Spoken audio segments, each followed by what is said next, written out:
Ciao a tutti! I droni DJI fino al 2015-2016 avevano tutti la possibilità di selezionare anche la modalità ATTI. Che cos'è la modalità ATTI? Significa Attitude. È una modalità semi-manuale che ignora i segnali del GPS e del VPS e quindi mantiene l'altezza ma non la posizione. Ad esempio, sui droni della famiglia Phantom poteva essere selezionata tramite un selettore, quindi c'era ATTI, modalità normale e modalità sport. Ma quando è che è utile questa modalità? In molti casi, è utile in molti casi, soprattutto quando stiamo facendo volare il drone nei canyon urbani dove il segnale GPS è degradato e quindi potrebbero esserci dei comportamenti imprevisti a causa del segnale degradato e quindi dei movimenti improvvisi del drone che sembra impazzire. In questi casi si può vedere il drone schizzare via da una parte. Se noi abbiamo la possibilità di selezionare la modalità ATTI, ignoriamo subito i segnali GPS e riprendiamo il controllo.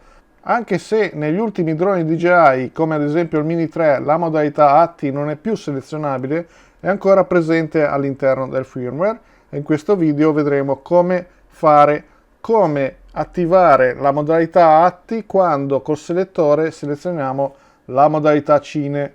Attenzione però che con questa modifica la garanzia può decadere, ma non la DJI Care Refresh, perché con l'opzione Express DJI ci manda un drone sostitutivo non appena riceve quello danneggiato senza fare l'analisi guasti. Benvenuti in un nuovo video di Quadricottero News.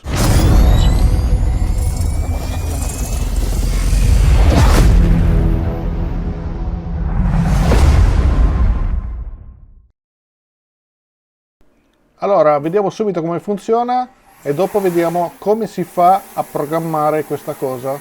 Adesso sono in modalità normale, c'è il VPS, scatta la modalità ATTI e vedete che il drone non mantiene più la posizione ma mantiene l'altezza. Non appena muovo il selettore sulla modalità normale, torna in posizione.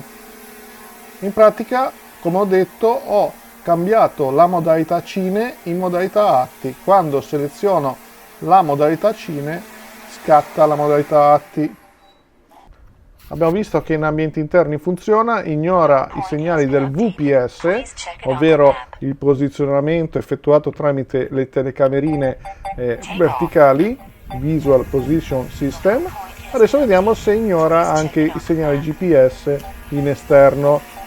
Come vedete qua sono in modalità normale, abbiamo i satelliti GPS agganciati e funziona tutto. Modalità normale mantiene la posizione grazie sia al GPS sia al VPS perché in questo momento è basso. Ed eccolo qua in overing. Adesso provo a switchare in modalità Cine che in realtà ho programmato con ATTI.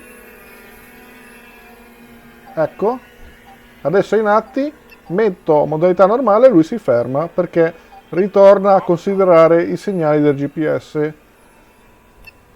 Vedete? Quindi quando io mi trovo in difficoltà, quando sono in modalità normale e vedo che il drone deriva da una parte perché ha una cattiva ricezione il GPS, perché magari come ho detto prima sono in un canyon urbano oppure vicino a delle pareti di edifici, io posso immediatamente switchare in ATTI facendo questa operazione e riprendere il controllo manualmente del drone, sapendo che comunque mantiene l'altezza. Attenzione però che con questa in modalità ATTI i sensori, anche se fanno il suono, se avvisano, non funzionano, sensore evitamento ostacoli, il drone non si ferma in modalità ATTI, c'è soltanto l'avviso sonoro. Guardiamo il video on board per capire meglio. Nel frattempo avete visto che io l'ho fatto andare in alto perché volevo verificare se c'è il limite di altezza a 30 metri quando è in ATTI e tra poco lo verificheremo on board. Qua sono in modalità normale, questa invece è la modalità sport e questa invece è la modalità ATTI. Ho messo il selettore su Cine. Vedete, io non sto toccando gli stick e lui deriva, ma appena torno in modalità normale oppure in modalità sport, lui si ferma, come abbiamo visto prima. Allora vediamo se c'è effettivamente il limite di altezza da 30 metri, come indica anche la dicitura che è troncata, dove c'è scritto altitudine massimo 30 metri. Vediamo. sono già 25, 26, 27, 30 metri, 31, niente, non c'è il limite dei 30 metri. Avete visto? L'ho superato. Quindi in modalità atti, in esterno, può funzionare anche sopra i 30 metri.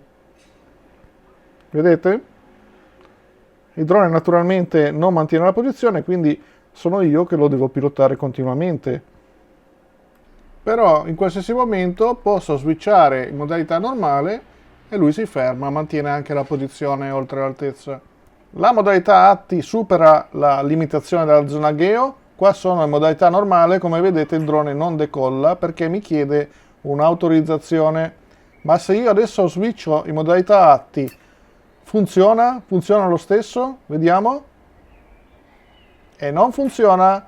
Come vedete, attivare la modalità atti non serve per bypassare le restrizioni sulle zone geo, in questo caso una zona vicino ad un aeroporto, e quindi anche se mettiamo il drone in atti c'è bisogno dello sblocco, bisogna richiedere lo sblocco a DJI e naturalmente dobbiamo essere autorizzati da ENAC se effettivamente stiamo volando in una zona geografica UAS con le limitazioni.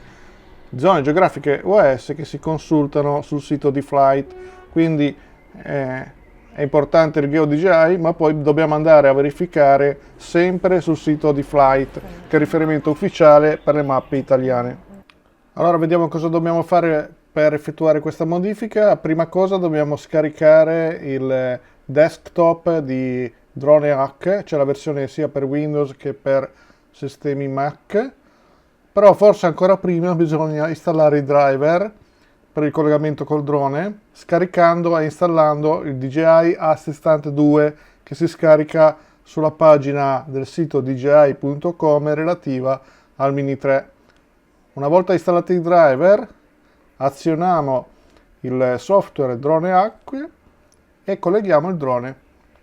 Prima di collegarlo però dobbiamo accenderlo e attendere qualche secondo dopo l'accensione, in modo che il drone faccia il suo setup e sia pronto per essere collegato. A questo punto lo possiamo collegare con un cavo USB, Type-C e USB. Una volta collegato, il software di Drone Hack dovrebbe notificare l'avvenuta connessione. Non c'è bisogno di fare login, è un software gratuito a questo livello, non si paga nulla, però permette di andare a modificare i parametri. Come vedete adesso si è collegato, quindi possiamo modificare i parametri interni al drone. E come si fa? Basta andare a cliccare sul tab Hack Parameter, qua in alto. In questo modo adesso in questo momento il software sta scaricando tutti i parametri interni memorizzati nel drone per poi mostrarceli. Inutile che vi dica di essere molto prudenti nel fare queste operazioni. Fate queste operazioni soltanto se sapete farle. Come vedete c'è la possibilità di cambiare anche le angolazioni massime, quindi anche la velocità massima. Io consiglio di non toccare nulla. Cambiate soltanto questo parametro se non avete la competenza necessaria per cambiare altri parametri. Fate molta attenzione. Tra l'altro vi consiglio di salvare, prima di fare qualsiasi modifica, esportare i parametri su un file e salvarli, in modo che da mantenerli in memoria e ricaricarli nel caso qualcosa vada storto. Allora, una volta che il software ha scaricato tutti i parametri interni, bisogna cliccare su Advanced Parameter, si aprirà questa finestra e dobbiamo cercare la parola F-Switch. Una volta trovata la parola F-Switch dobbiamo cambiare questo parametro qua, che è la modalità Cine. Vedete? In questo momento è settata a 12. Se noi lo mettiamo a 3 e inseriamo la modalità atti, quindi 12 modalità Cine, mettiamo 3, salviamo il parametro e in questo momento, da questo momento in poi, quando noi porteremo il selettore su Cine, il drone invece di andare in Cine andrà in atti come abbiamo visto. Facciamo un attimo una verifica per vedere se effettivamente è stato memorizzato il numero 3 e in effetti se andiamo a leggere è stato memorizzato, quindi tutto a posto. Ripeto, non toccate altri parametri, prima di fare qualsiasi modifica cliccate su Export Parameter, quindi salvate in un file i parametri originali in modo da poterli ricaricare nel caso in cui qualcosa vada storto. Raccomando ancora una volta la massima prudenza, non voglio avere responsabilità nel caso facciate dei danni cambiando questi parametri. Bene, vi ringrazio per l'attenzione, se questo video vi è stato utile lasciate un like e iscrivetevi al canale se non l'avete ancora fatto. Noi ci vediamo con un prossimo video su Quadricontro News. Ciao a tutti e buona continuazione!